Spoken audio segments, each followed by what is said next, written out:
Welcome to maths class. आज हम simple interest chapter discuss करेंगे, जिसके इंट्रोडक्टरी पार्ट में हम ये डिस्कस करेंगे कि सिंपल इंटरेस्ट हमें कहाँ से मिलता है और किन किन टर्म्स की ज़रूरत होती है हमें सिंपल इंटरेस्ट निकालने के लिए। तो एक छोटे से एग्जांपल से हम इसको स्टार्ट करेंगे। एग्जांपल में देखिए लिखा हुआ है कि Raju has deposited ₹100 in a bank. कोई बच्चा है राजू जो बैंक में 100 रुपीज़ डिपॉजिट कराता है। ये कैश पे जो लिखा हुआ है ये बैंक है। यहाँ पे राजू जो है 100 रुपीज़ डिपॉजिट कराता है।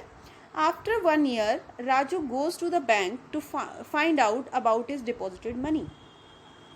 1 साल के बाद राजू फिर से बैंक जाता है और ये देखता है कि जो उसने पैसे जमा कराए थे उसका क्या हुआ, उसके बारे में इंक्वायरी करने जाता है। The manager of the bank inform Raju that ₹100 deposited in a bank 1 year before has now become 110। Raju जैसे ही वहाँ कंफर्म करता है तो जो बैंक के मैनेजर होते हैं वो उनको बताते हैं कि जो आपने 100 रुपीज़ 1 ईयर पहले बैंक में डिपॉजिट कराया था वो 110 हो गए। ये बहुत ही बच्चे के लिए एक सरप्राइजिंग था कि जो मैंने 100 दिए थे वो 110 कैसे हो गए। Thank you, but how did my ₹100 becomes 110 after 1 year. वो कहते हैं कि बहुत आपका धन्यवाद है, बट मुझे ये बताइए कि जो मेरे 100 रुपीज़ हैं वो 110 कैसे बने। When someone deposited money in a bank, the bank pays some extra money on the deposit amount। जब भी जो मैनेजर है वो बच्चे को समझाता है कि कोई भी जब बैंक के अंदर पैसे जमा कराता है तो बैंक जो है उसको जो पैसे उसने जमा कराए हैं उस पर कुछ एक्स्ट्रा मनी देता है। जो एक्स्ट्रा मनी बैंक देता है, जैसे मैंने 100 रुपीज़ बैंक में जमा कराए थे, राजू ने उसको 110 मिले, तो ये जो 10 रुपीज़ हैं ये क्या होगा, सिंपल इंटरेस्ट है।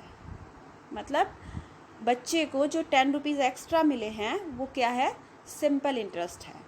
ठीक है, और जो ये 110 है वो क्या है, अमाउंट है। मीन्स जो उसने बैंक में 100 रुपीज़ डिपॉजिट कराए थे और जो उसको 10 रुपीज़ एक्स्ट्रा मिल रहे हैं, उन दोनों को मिला के क्या बनता है, अमाउंट बनता है। तो इसलिए जो 110 है वो क्या है, अमाउंट है। Money deposited in a bank is called principal. Bank में हम जो पैसे डिपॉजिट कराते हैं उसको क्या बोलते हैं, प्रिंसिपल बोलते हैं। The period of time after which money is withdrawn is called time. जितने टाइम के बाद हम अपना बैंक में से पैसे वापस निकलवा देते हैं वो टाइम होता है। जैसे राजू 1 ईयर के बाद वहाँ चेक करने गया, मे बी उसने उस दिन वो पैसे निकलवा लिए हो, 2 ईयर्स के बाद, 3 ईयर्स के बाद, इट्स अप टू यू कि आप कितने टाइम के लिए बैंक में पैसे जमा करा रहे हो। The extra money paid by the bank is called interest. जो बैंक हमें एक्स्ट्रा पैसे देता है, यानी कि जो राजू को बैंक ने 10 रुपीज़ एक्स्ट्रा दिए, उसको क्या बोलेंगे हम, इंटरेस्ट, जिसको सिंपल इंटरेस्ट भी बोलते हैं। इंटरेस्ट और सिंपल इंटरेस्ट दोनों का सेम मीनिंग है। ठीक है, the extra money paid by the bank for every 100 after 1 year is called rate of interest. देखिए, जो टोटल पे पैसे हमें एक्स्ट्रा मिल रहे हैं उसको तो इंटरेस्ट बोलते हैं, लेकिन जो 100 रुपीज़ पे एक्स्ट्रा मिल रहे हैं उसको रेट ऑफ इंटरेस्ट कहते हैं। जैसे 10% का मतलब 100 रुपीज़ पे हमें 10 रुपीज़ इंटरेस्ट मिल रहा है। 5% मीन्स 100 रुपीज़ पे 5 रुपीज़ मिल रहा है। इसी वे से हम कैलकुलेट करने का तरीका अब आगे डिस्कस करेंगे कि हमें इस तरीके से अगर इंटरेस्ट मिल रहा है तो हमारे पैसे पे कितना इंटरेस्ट मिलेगा। We will discuss in the next lecture. Do you know the bank also gives loan. हमें ये भी पता होना चाहिए कि बैंक्स लोन भी देते हैं। ठीक है ना, आप घर में, आपके घर में कभी बात चल रही होती है तो पेरेंट्स से कभी सुना होगा कि हमने बैंक से इस चीज़ को ख़रीदने के लिए लोन लिया है। तो हम जो बैंक से पैसे लेते हैं उसको क्या बोलते हैं, लोन, या उसको प्रिंसिपल भी बोलते हैं। ठीक है, जैसे the bank has given Ramu a loan of ₹6,000 to purchase a tractor.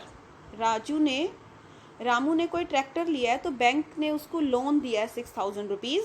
After 3 years Ramu return back the loan along with 10%। Ramu ने कितने साल के लिए लोन लिया, 3 ईयर्स के लिए, और कितने इंटरेस्ट पे? 10% इंटरेस्ट का मतलब क्या हो गया? 100 रुपीज़ पे 10 रुपीज़ इंटरेस्ट देना है, तो टोटल पे आपको निकालना पड़ेगा। वो मेथड हम आगे आपसे डिस्कस करेंगे।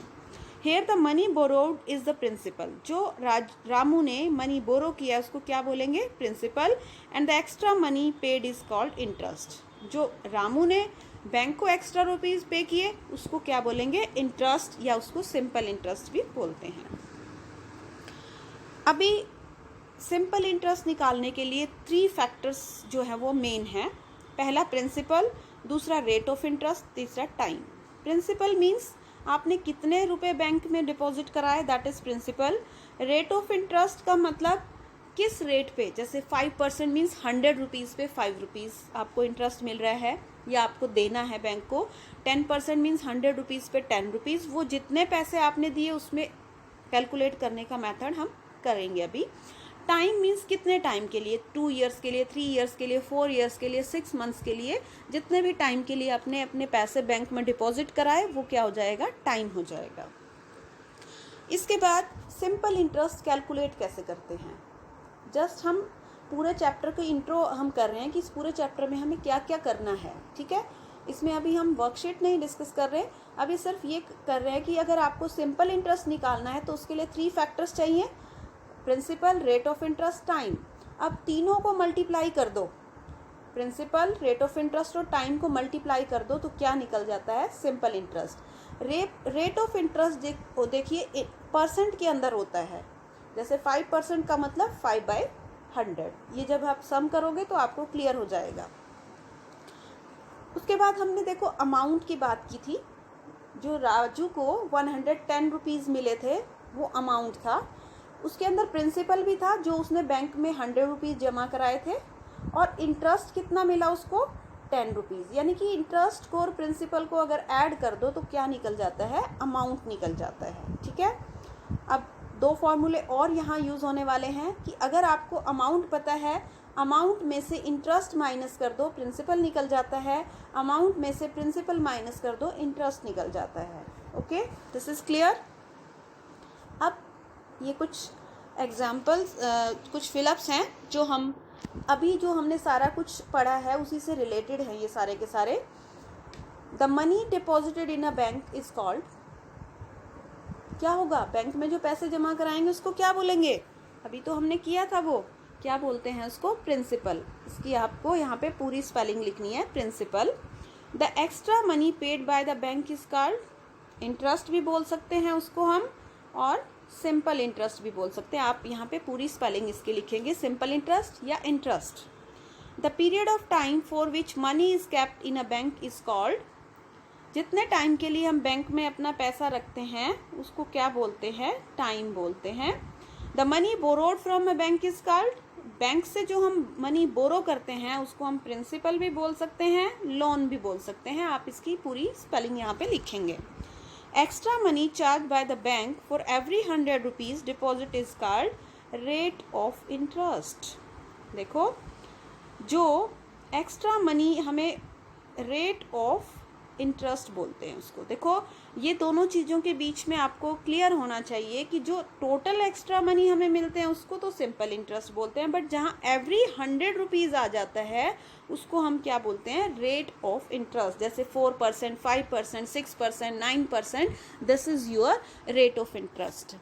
तो I hope all these terms are clear to you कि प्रिंसिपल क्या होता है, सिंपल इंटरेस्ट क्या होता है, रेट ऑफ इंटरेस्ट क्या होता है, टाइम किसे बोलते हैं, अमाउंट कैसे कैलकुलेट करोगे अगर आपके पास प्रिंसिपल और सिंपल इंटरेस्ट गिवन है। तो ये सब चीज़ें अगर आपके माइंड में क्लियर हो जाती हैं, ये पिक्चर आपके माइंड में क्लियर है, तो आप इजीली इस चैप्टर को बहुत अच्छे से कर सकते हो। And that is very useful in your daily life, क्योंकि हर इंसान जो है अपनी लाइफ में कुछ ना कुछ सेविंग जरूर करता है, बैंक में अपने पैसे जमा कराता है या बैंक से कुछ लोन लेता है, तो उसको कैलकुलेट करने के मेथड आपको आने चाहिए कि हमने बैंक में इतने पैसे दिए थे तो बैंक ने हमें इतने एक्स्ट्रा दे दिए, तो कितना इंटरेस्ट मिला, कितना हमारा अमाउंट हो गया, 1 ईयर के लिए इतना हो गया तो 2 ईयर के लिए कितना हो जाएगा, ये सब चीज़ें very useful in your daily life. तो ये जब कर पाओगे आप, जब आपको ये सारे कॉन्सेप्ट क्लियर होंगे, तो आपको इसको पहले ध्यान से प्रॉपर सभी टर्म्स को समझना है और उसके बाद सम्स की प्रैक्टिस करनी है। प्रैक्टिस हम नेक्स्ट लेक्चर में करेंगे, क्योंकि अभी हमने सिर्फ टर्म्स को समझा है कि कौन सी टर्म क्या होती है, किसको बोलते हैं।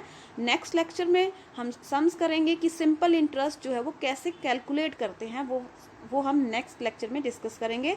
तब तक आप इस टर्मिनोलॉजी जो हमने टर्म्स को यूज़ किया है उसको ध्यान से पढ़िए। Thanks and have a nice day.